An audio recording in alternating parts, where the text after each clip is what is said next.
C'est parfait.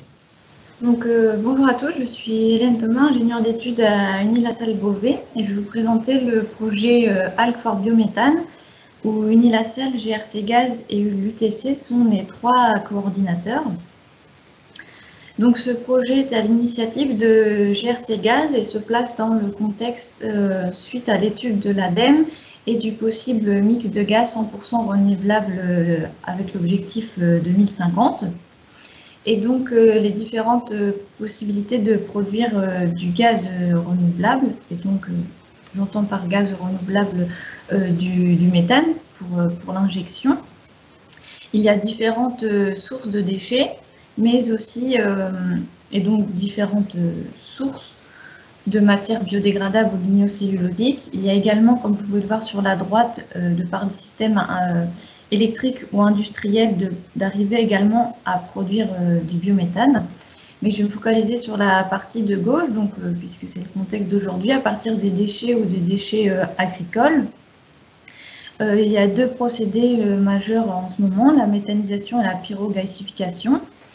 Je vais me concentrer sur la méthanisation, qui est le procédé visé dans ce projet, et donc qui, suite à une fermentation anaérobie grâce à la mise en jeu de différents micro-organismes, du biogaz et du digestat sont produits. Donc le biogaz est la partie gazeuse, composée souvent à 50% de CO2 et à 50% de méthane, et qui ensuite, ce biogaz pourrait être épuré, puis on pourrait avoir du méthane à injecter soit dans le réseau ou un usage local. Pour un usage direct, on va peut-être préférer la cogénération qui permet de produire de l'électricité et de la chaleur. Également, lors de la méthanisation, du digestat est produit, c'est-à-dire c'est la matière sortante après fermentation. Le second contexte de ce projet est donc, comme je l'avais dit précédemment, tout ce qui va être traitement de déchets organiques par rapport à la programmation pluriannuelle de l'énergie et à un objectif de différentes lois Grenelle de recycler la matière, mais également de réduire les émissions de gaz à effet de serre par la non-émission de biogaz à l'atmosphère et la valorisation énergétique du biogaz, donc à la fois du CO2 et du biométhane. Les unités de méthanisation et les capacités installées augmentent de plus en plus. Il y a eu un gros boom l'année dernière et cette année, les capacités déjà installées et les sites mis en service sont également prometteurs pour cette nouvelle année. La répartition est un petit peu inégale sur le territoire français, surtout au niveau des régions agricoles. Et au niveau des capacités installées par type de site, l'agriculture autonome en est la majeure partie. Il y a également celle territoriale qui vient en second plan. Et donc, dans le sujet qui nourrit aujourd'hui, ce sont les microalgues qui, dans ce contexte, ont pour avantage, comme il a été dit précédemment, une production surfacique élevée, peu de concurrence avec les cultures alimentaires, et cela nous permettrait, dans notre cas, de recycler le CO2. Également, suivant les espèces, le pouvoir méthanogène est plus ou moins important, et plus important que les effluents agricoles comme le fumier ou le lisier. Cependant, les recherches sont encore nécessaires et des systèmes de culture et de récolte sont encore coûteux. Au sein du projet, donc, il y aura deux mini-digesteurs, comme vous pouvez le voir en haut à gauche, de 1,4 m3 utiles chacun. Et comme l'a présenté Ryan précédemment, nous allons utiliser les deux systèmes de culture les plus courants, plusieurs photobioréacteurs et un bassin ouvert avec le système Airlift. Donc, les objectifs généraux du projet sont en première phase l'optimisation d'un processus de production et de récolte des microalgues, puisque nous sommes situés à Beauvais, en région Picardie. Donc, et également, nous avons le challenge des températures et de l'ensoleillement.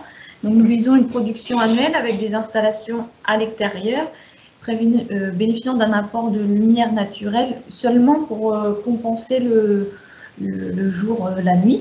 Nous ne souhaitons pas un boom, une optimisation par la lumière.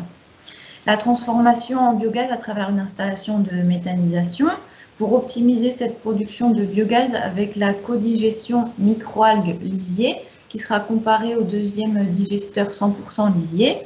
Et donc, par exemple, par un mélange de recettes de 80% microalgues et 20% de lisier, nous espérons produire plus 20% de biométhane par rapport à une monodigestion, donc le lisier seul, et plus 70% par rapport à la monodigestion avec des microalgues qui seront pré-traitées pour qu'elles puissent exprimer tout leur pouvoir méthanogène.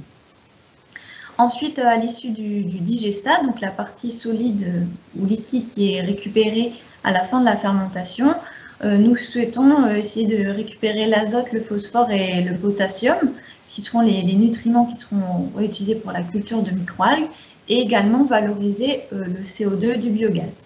Le tout, nous l'espérons, est d'atteindre un bilan énergétique positif ou du moins nul. Une deuxième étape ultérieure, ne faisant pas partie de ce projet 6 juin, serait avant la valorisation des microalgues en méthane, d'essayer d'extraire des molécules à moyenne ou haute valeur ajoutée. Pour cela, donc Unilassal, GRT Gaz et l'UTC sont les 3 coordinateurs, mais nous faisons également appel à différents partenaires, chacun agissant dans leur domaine de prédiction.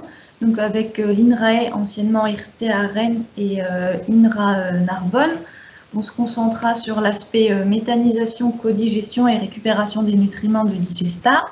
À l'intervention du GPEA, du CEA et de la chaire de biotechnologie de Centrale Supélec, tout ce qui sera culture de microalgues, mais aussi épuration du biométhane, donc séparation CO2-méthane.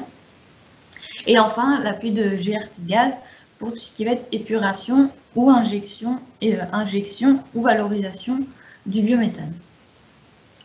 Il y a encore 2-3 mois, le démonstrateur n'avait pas pris forme, puisqu'il y avait encore une étendue de pelouse à côté de l'étable à la ferme sur le campus Unilassal Beauvais. Et depuis ces derniers mois, le chantier a bien avancé. Sur la droite, vous pouvez voir une serre qui abritera 4 photobioréacteurs.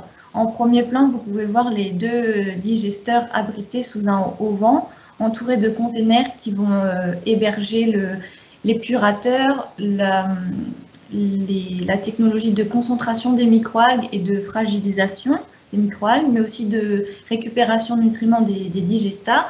Et à l'arrière-plan, on aperçoit le cabanon qui abritera les différents équipements qui mettront en mouvement les microalgues dans le raceway, donc dans le grand bassin ouvert. Je vous remercie pour votre attention.